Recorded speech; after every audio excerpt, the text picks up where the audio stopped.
Hi! Kamusta mga karunong? Good day sa ating lahat. Sana'y nasa mabuti kayong kalagayan.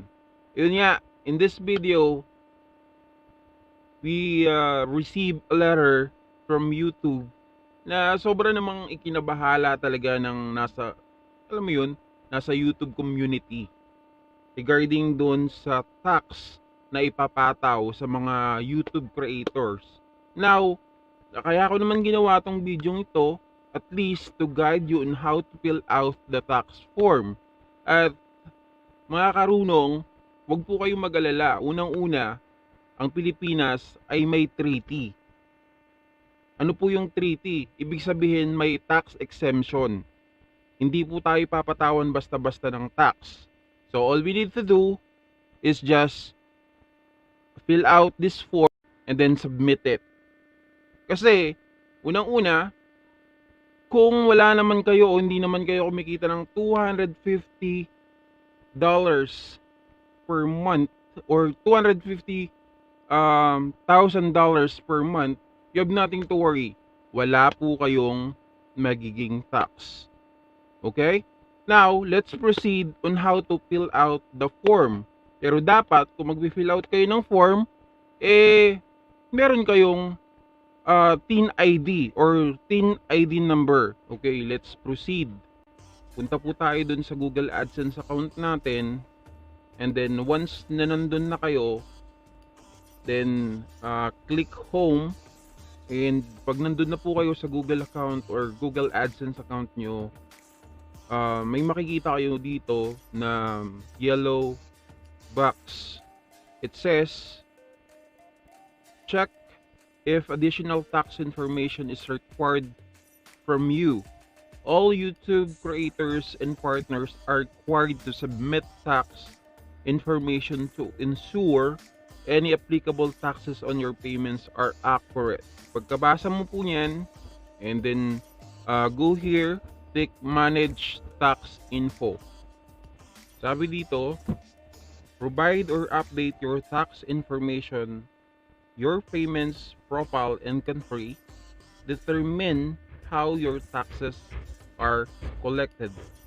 To get payout from Google, make sure to provide your tax information.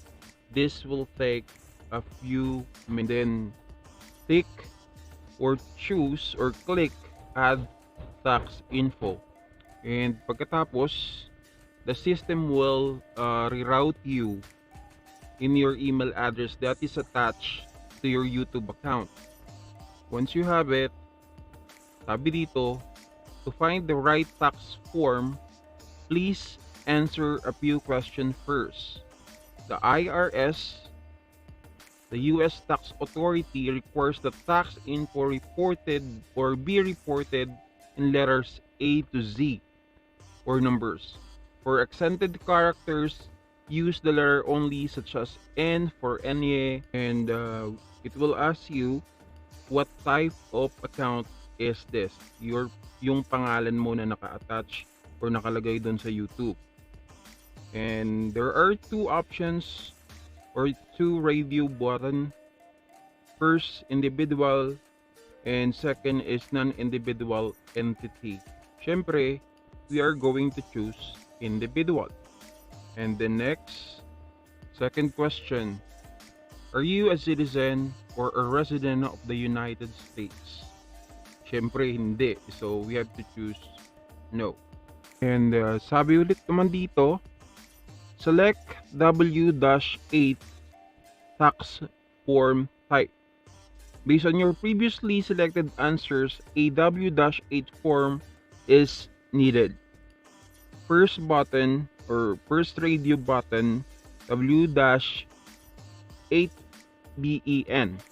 This form is most commonly used by non-US individuals and would also be used to claim tax treaty benefits. Second radio button, W-8ECI. This form is most commonly used by a non-US business entity or individual that earns income related to its US trade or business and file a US income tax return. Siyempre, hindi naman tayo may business or hindi tayo US citizen, so we have to choose the first radio button. And eto na nga, eto na yung tax form or the W-BEN form. Be sure this information is exactly the same as on your tax documents, and that the form is signed by an authorized representative of this legal entity. Kaya nakalagay dito, name of individual, syempre yung pangalan mo, ikaw yung may-ari nun, so pangalan mo ang ilagay mo. And under ng name of individual, may nakalagay doon the DBA or doing business as name of disregarded entity. So that is optional, so keep it blank dahil wala naman tayong business sa US. Tapos punta tayo dun sa third line, which is country of citizenship. Since nasa Pilipinas tayo, so I choose Philippines. So under ng taxpayer identification number, since we are outside the US, ang nakalagay dito foreign TIN. So TIN number natin ang ilalagay natin dito.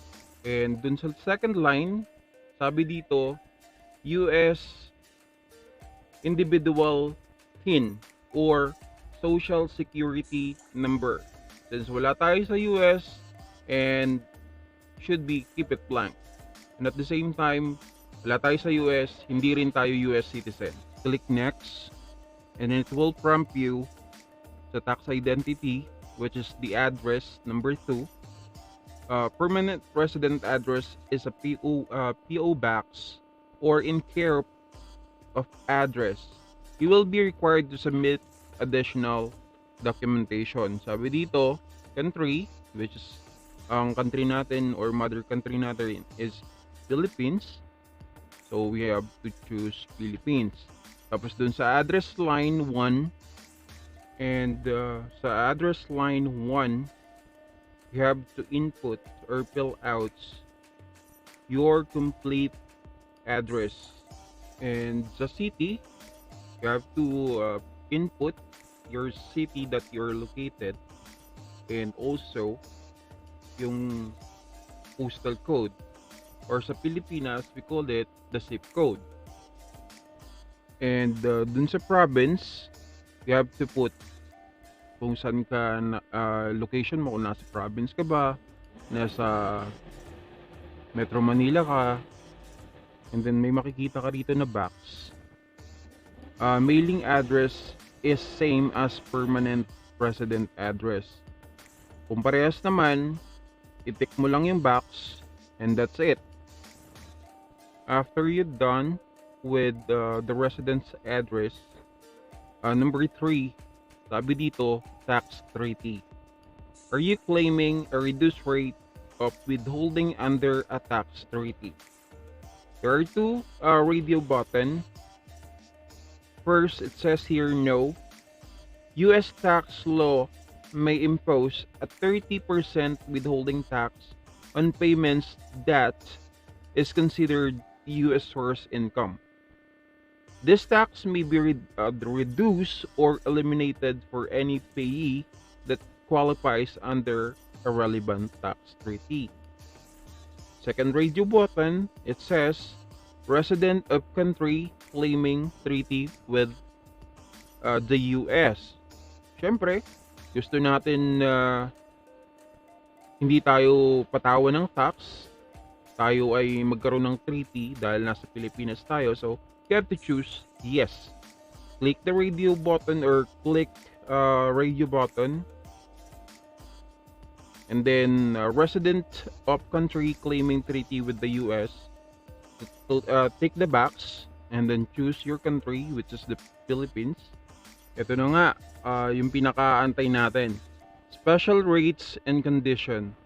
You may be exempt or have taxes withheld at a reduced rate on certain income types earned within the US. These reduced rates and exemptions vary among countries in a specific income tax or income types. Select all that apply to you. You can claim any further income type that you may plan to earn from Google products.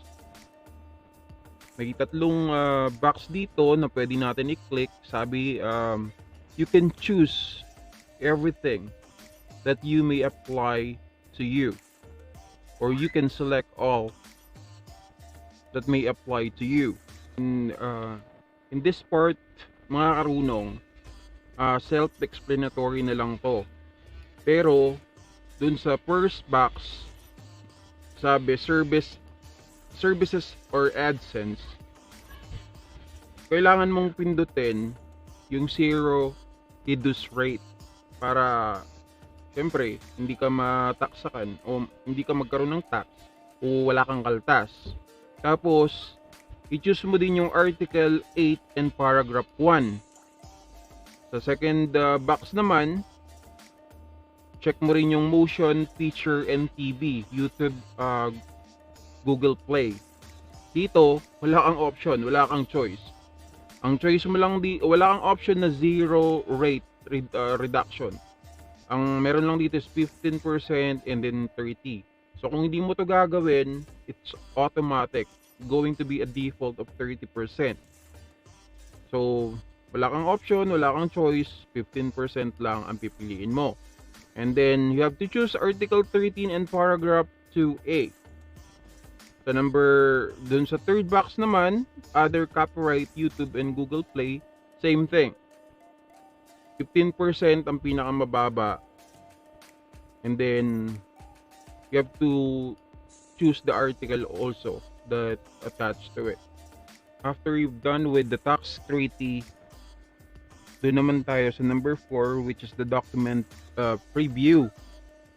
Dito naka-attach yung mga document which are 4 documents na you need to review first. Siyempre, para naman kahit papano alam mo yung nilalaman. And once you've done, palagay dito, number 5, there is a certification. Basahin mo lang yun. Pag naintindihan mo, then self-explanatory. Punta na tayo dun sa tanong na pag nabasa mo yung certification, you have to put a sign on it or sign it with your full name. Then after done, may question dito, are you the person listed in the signature section? Siyempre ikaw yun, so ilagay mo yes. Pero kung hindi naman, no. Tapos next question, has individual or entity identified the tax identity section performed any activities and service for Google within the US? Syempre, nasa Pilipinas tayo. So, no. Then, tick the box to certify that you are out of the US. Dito, are you providing tax info for a new or existing payments profile that hasn't received payments, or an existing payments profile that previously received payments? Kung matagal ka nang sumasahod sa YouTube, dun ka sa second option. Pero pag hindi naman, yung pinakauna. And then after it, submit. And that's raw. Sana ay may natutunan kayo dito sa guide na to or this tutorial. Thank you and good morning. Have a good day to all of you.